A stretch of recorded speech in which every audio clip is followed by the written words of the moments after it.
আসসালামাইকুম সুপ্রিয় এইচএসসি 2026 সালের শিক্ষার্থীরা, আজকে তোমাদের হিসাব বিজ্ঞান প্রথম পত্র নিয়ে একটা গাইডলাইন্স দিব। আমি ভাবছি যে কমার্সের বিষয়গুলো নিয়ে একটু গাইডলাইন্স দিলে তোমরা অন্তত একটা ভালো রেজাল্ট করতে পারবে।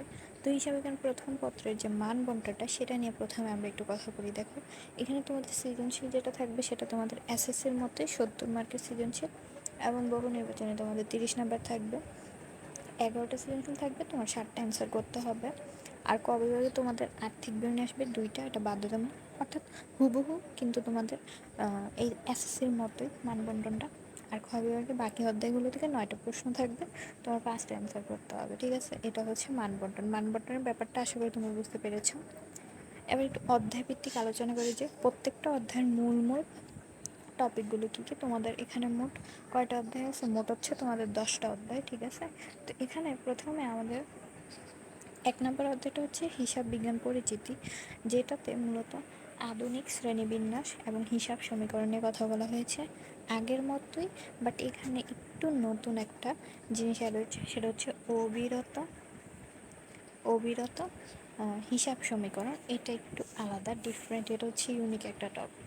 এবার 2 নম্বর অধ্যায় আছে তোমাদের হিসাবের বৈষম্য। হিসাবের যতগুলো বই তৈরি করতে হয়, জাবেদা, নগদান বই, নগদ প্রাপ্তি জাবেদা, নগদ প্রদান জাবেদা, খতিয়ানও আছে, বাট এটা আমি লিখতে ভুলে গেছি, এটা মনে রাখবে। ঠিক আছে, এবার দেন নাম্বার 3য় অধ্যায় হচ্ছে তোমাদের একদম নতুন একটা অধ্যায়, ইউনিক একটা অধ্যায়। এর মধ্যে জাবেদা আছে, বাট জাবেদাগুলো একটু অন্যরকম। আর ব্যাংক সমন্বয় বিবরণী হচ্ছে এই অধ্যায়ের মূলত মেইন টপিক, যেহেতু অধ্যায়টার নামই একটা বিবরণী তৈরি করতে হয়। আর 4র্থ অধ্যায় হচ্ছে তোমাদের রেওয়ামিল। রেওয়ামিল পুরো আগের মতোই আছে, শুধুমাত্র নতুন একটা টপিক, সেটা হচ্ছে সংশোধনী জাবেদা। সেটা তোমাদের মাঝে মধ্যে পরীক্ষায় আসে। রেওয়ামিল তৈরি করতে হয়, অনিশ্চিত হিসাব, তারপরে তোমরা চলতি সম্পদ, চলতি দায়ের পার্থক্য বা পরিমাণ বললে তোমরা ইজিলি নির্ণয় করতে পারো, এটা সবাই জানো, আমি জানি। তারপরে তোমাদের যে পঞ্চম অধ্যায়টা হচ্ছে তোমাদের একটা ফাওয়ার্ট অধ্যায়। মনে আছে কিনা তোমাদের এসএসসি লাইফে তোমাদের একটা পঞ্চম অধ্যায় ছিল না? ওইটাতে একদম ফাওয়ার্ট অধ্যায় ছিল, যে প্রথম প্রথম যে অধ্যায়গুলোতে যা ছিল পঞ্চম অধ্যায় তা ছিল। এইটাও এরকমই, আর্থিক বিবরণী যে অধ্যায়টা আছে ওইটার কিছু অংশ এখানে দিয়েছে। এটা হচ্ছে, এটা ফাওয়ার্ট একটা চ্যাপ্টার বলতে গেলে। তোমার আর্থিক বিবরণী পড়লে হবে, এটা আর পড়া লাগবে না এক্সট্রা।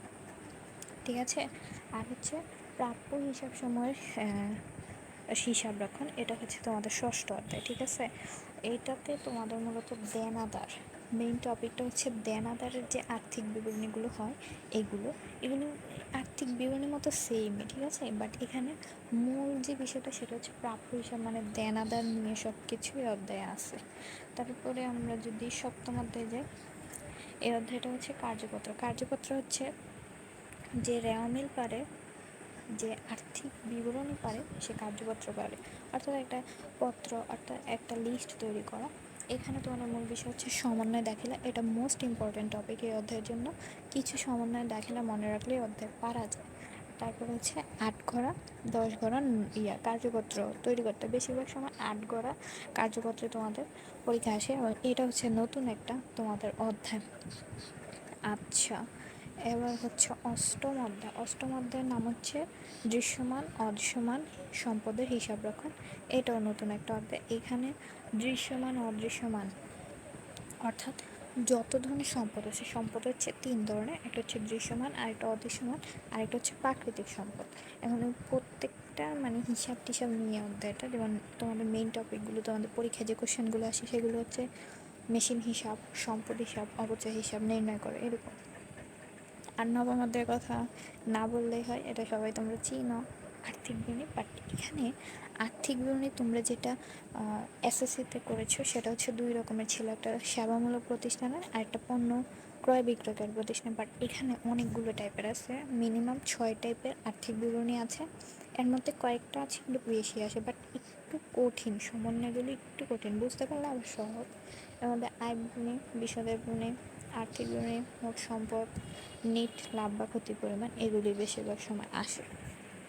আর লাস্ট অধ্যায়টা হচ্ছে একতরফা দাখিলা, যেটা তোমরা এসএসসিতে তোমাদের মনে আছে কিনা 12 অধ্যায় ছিল, 12 নম্বর অধ্যায় পারিবারিক অর্থায়ন, ঠিক ওইটার মতোই, কিছুটা ওইটার মতো একতরফা দাখিলা। তুমি যেটা এসএসসিতে করেছো যে একতরফা দাখিলা, যে কী বলে, লাভ ক্ষতি ইকুয়াল টু প্রারম্ভিক কোনো কী যেন একটা করছিল না, ওইটা না কিন্তু। আবার এটা পুরো তোমাদের ধরা যায় যে তোমাদের 12 অধ্যায়টা পারিবারিক অর্থায়নের মতো।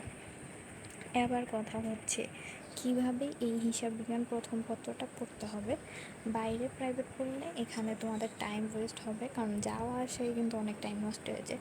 এটা তুমি অনলাইন ক্লাস করতে পারো। আগের যে রেকর্ডের অনলাইনে যে চ্যাপ্টারটা বুঝো না, যে চ্যাপ্টারটা বুঝতে চাচ্ছ, জাস্ট এটা সার্চ করবা এইচএসসি অ্যাকাউন্টিং ফার্স্ট পেপার, অধ্যায়টার নাম বলতে পারো আর্থিক বিবরণী।